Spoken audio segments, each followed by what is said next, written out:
कारों में जघन्य हत्याकांड हुआ है, किस रूप में देखते हैं इसको? जो ये घटना घटी अपहरण के दिन से ही मैं उनके परिवार के संपर्क में था और इसको लेकर मैं पहले दिन से ही एसपी साहब के टच में था, डीएसपी आलोक रंजन झा के टच में था, थाना प्रभारी खुर्शीद जी के टच में था और पल पल की जानकारी ले रहा था।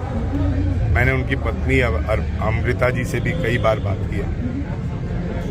आशंका तो हमें हो गई थी कि जिस तरीके का वो व्यक्ति है वो शायद कुछ ना कुछ गलत कर चुका होगा, लेकिन कम से कम अंत में पुलिस ने उसका शव बरामद किया और उसे पकड़कर जेल भी भेजने का काम किया।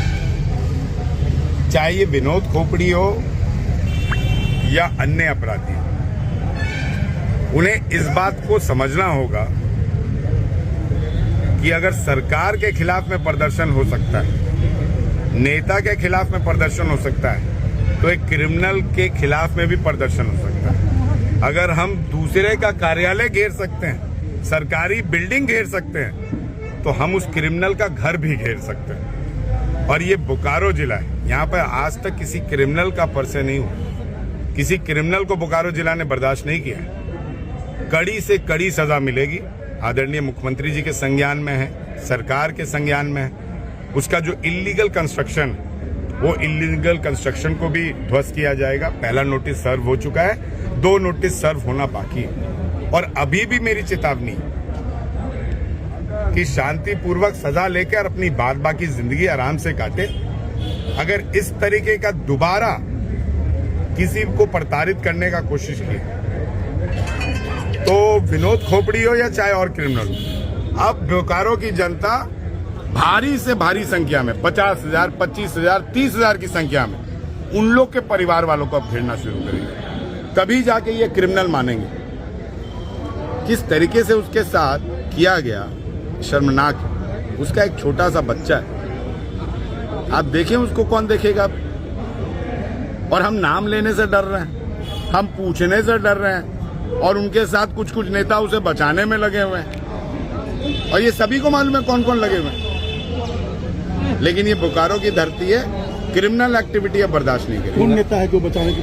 बहुत नेता हैं, विधायक जी। लेकिन आपको को मालूम है, विधायक जी आप तो डेली प्रेस रिपोर्टिंग करते हैं, आपको नहीं मालूम है उसके लिए पैरवी कौन कौन करता है? नहीं, हम आपसे जानना चाह रहे हैं। मेरे से तो जानना चाह रहे हैं। मेरे से ये जानिए ना कि मैं विनोद खोपड़ी को सजा दिलाने के लिए हूं कि नहीं। मैं खड़ा हूं और डंके की चोट पे खड़ा हूं।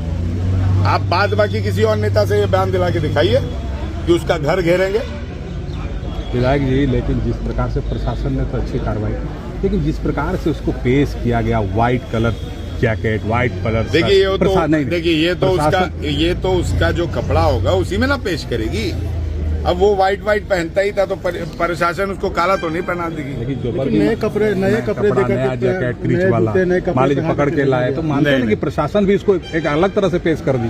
प्रशासन की कार्रवाई बताई नहीं जाती है। जिस तरीके से उस पर रेड मारने के लिए प्रशासन उसको पकड़ के ला रही थी और कहाँ गई थी रेड मारने के लिए, वो मीडिया में बताई। हाँ, उसी तरह प्रशासन, वो तो बाद में बताया ना, हम लोग को पता था। उसी तरह प्रशासन ने काला कपड़ा या सफेद कपड़ा के नीचे उसके साथ क्या व्यवहार किया होगा वो आपको क्या बताया? जो आंदोलन करे तो उन पर फायर में दर्ज हुआ, वो सब हम लोग देखेंगे। हम लोग एक डेलीगेशन एसपी और डीसी के पास जाएंगे।